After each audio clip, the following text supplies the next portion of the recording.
쿠오바디스 10. 금발의 귀여운 모습을 하고 있는 그녀는 2번이나 이혼한 경력이 있는데도 얼굴이나 몸매가 처녀 같았다. 일동은 환호로서 그녀를 맞이하면서 입을 모아 성스런 황후님이라고 소리쳤다. 리기아는 지금까지 한 번도 이렇게 아름다운 사람을 본 적이 없었다. 그녀는 도저히 자기 눈을 믿을 수가 없었다. 포파이아라고 하면 이 세상에서도 가장 간악한 여자 가운데 하나라는 소문을 들어왔었기 때문이다. 폼포니아로부터 그녀가 황제를 충동질하여 어머니와 아내를 살해하게 했다는 말을 들었는데 아울루스가에 오는 손님들이나 하인들로부터도 똑같은 얘기를 들었던 것이다. 밤마다 사람들이 그녀의 조상을 넘어뜨린다는 말도 들었고 쓴 사람이 알려지면 엄벌에 처해지는데도 불구하고 시의 성벽에서는 매일 아침 그녀에 대한 낙서가 발견된다는 말도 들었다. 하지만 크리스트 교도들에게는 죄와 악덕의 화신으로 생각되고 있는 이 악명 높은 포파이아도 바로 눈앞에서 보니 천사나 님프처럼 아름답기만 했다. 리기아는 포파이아에게서 눈길을 돌릴 수가 없어서 마침내 자기도 모르는 사이에 이렇게 질문했다. 아, 비니키우스, 저분이 정말 포파이아인가요? 그러나 비니키우스는 술로 마음이 들떠있는 데다가 그녀가 여기저기 정신이 팔려 자기만 쳐다보지 않고 자기 말만을 들어주지 않는 데에 화가 나서 이렇게 말했다. 그래요. 미인임에는 틀림없습니다. 하지만 당신 쪽이 100배나 아름답습니다.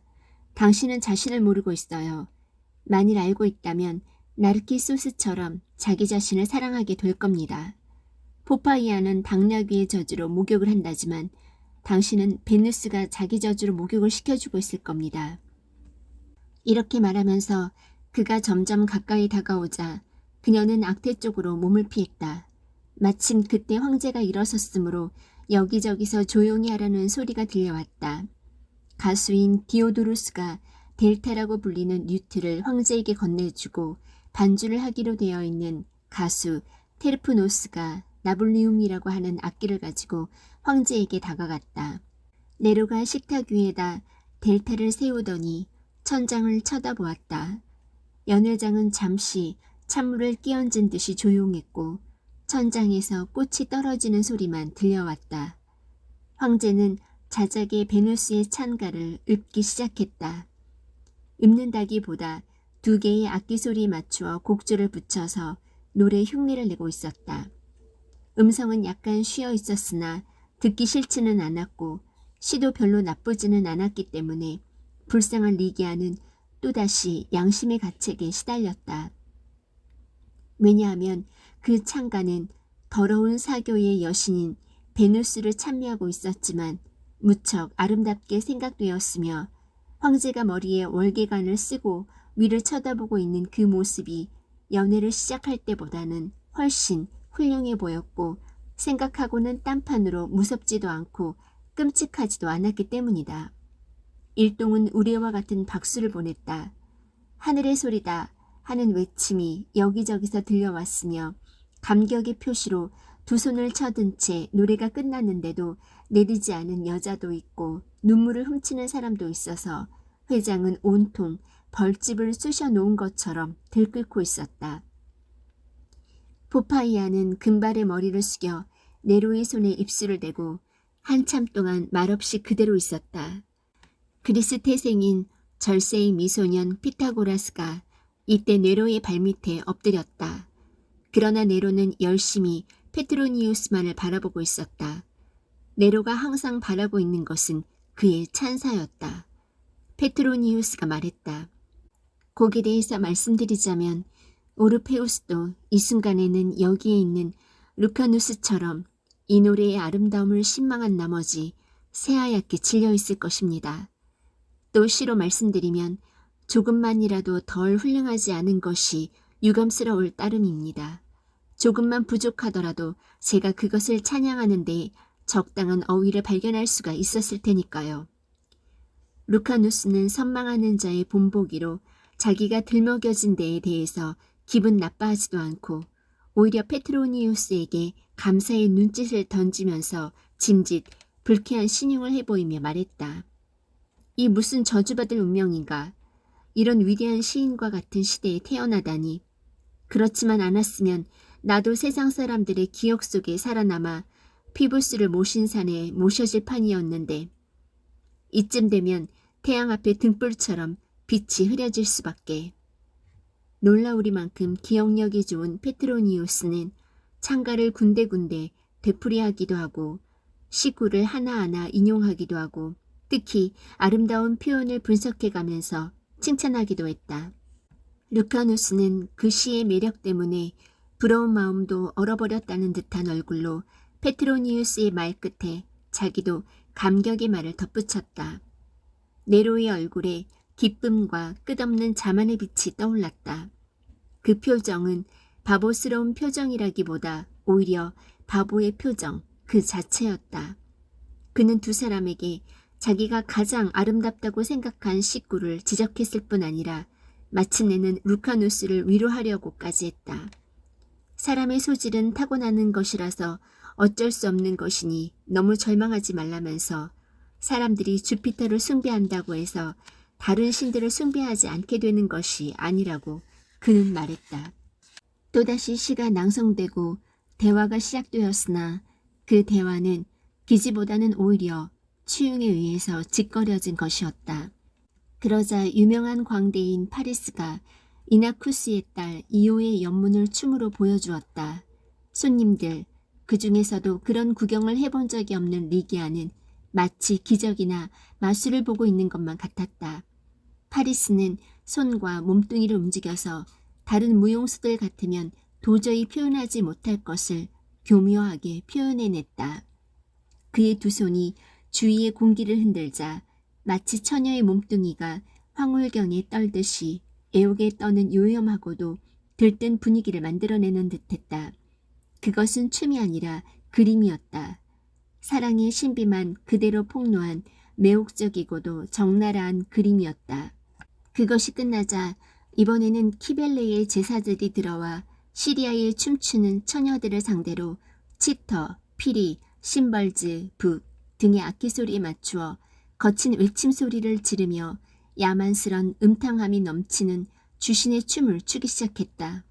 리기아는 타오르는 불길에 자기의 몸이 타고 있는 것 같았다. 그녀는 이 궁전에 벼락이 떨어지거나 사람들의 머리 위로 천장이 떨어져 내리기를 바라고 있었다. 그러나 천장에서 떨어지는 것은 금빛 그물 사이로 새어나오는 장미꽃 뿐이었다. 반쯤 술에 취한 비니키우스가 말했다. 아울루스가의 샘가에서 당신을 처음 본 순간 나는 당신을 사랑하게 된 겁니다. 새벽녘이라 당신은 아무도 보고 있지 않을 거라고 생각했겠지만 내가 보고 있었습니다. 그리고 지금 페플로스가 당신의 그 모습을 가리고 있으나 나는 아직도 그때 당신을 바라보던 것과 똑같은 느낌으로 당신을 보고 있습니다. 크리스피닐라처럼 그 페플로스를 벗어버려요. 보시오, 신들도 인간들도 모두 사랑을 구하고 있습니다. 이 세상에는 사랑 이외에는 아무것도 없습니다. 내 가슴에 머리를 기대고 눈을 감아 보십시오. 그녀의 관자놀이와 손목에서는 맥박이 거세게 뛰고 있었으며 한편 그녀는 아물아물하며 몸이 아득하게 가라앉는 느낌이 들었다.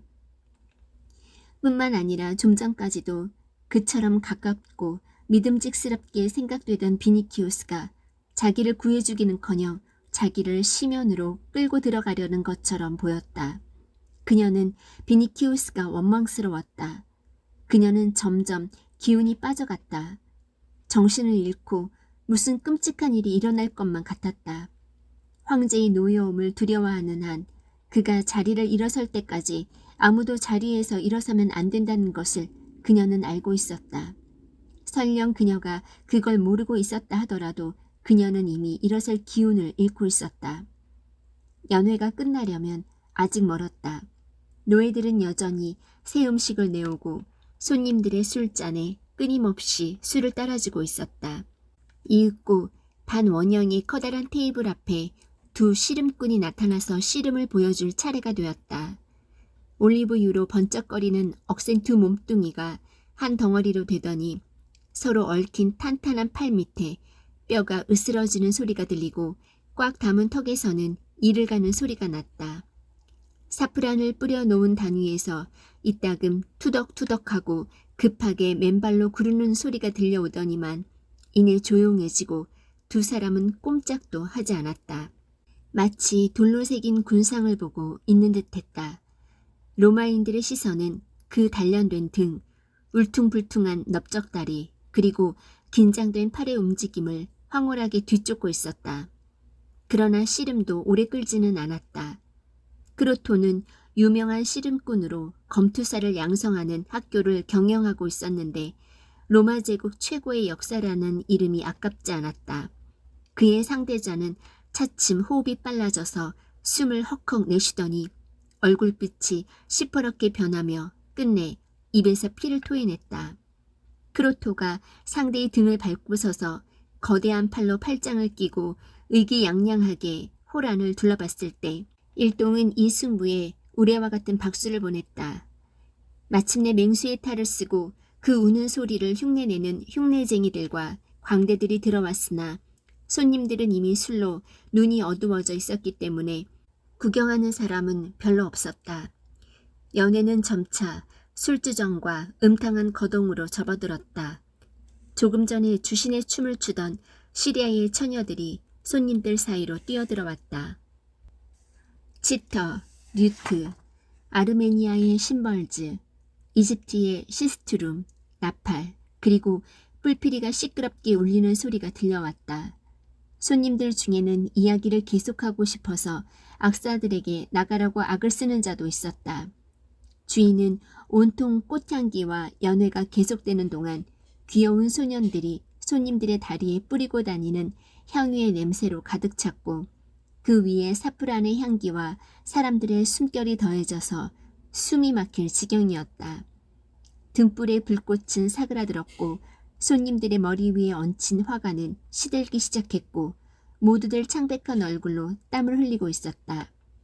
술만 취하면 같은 말을 자꾸만 반복하는 버릇이 있는 베스티누스는 아까 있던 옛 총독의 밀봉 편지에 대한 모프수스의 답을 10번도 더 되풀이해서 얘기하고 있었다.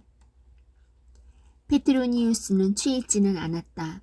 그러나 네로는 처음 얼마 동안은 자기의 신성한 목소리를 보호하기 위해 많이 마시지 않다가 나중엔 한 잔, 또 한 잔 기울이게 되어 결국에는 취하게 되었다.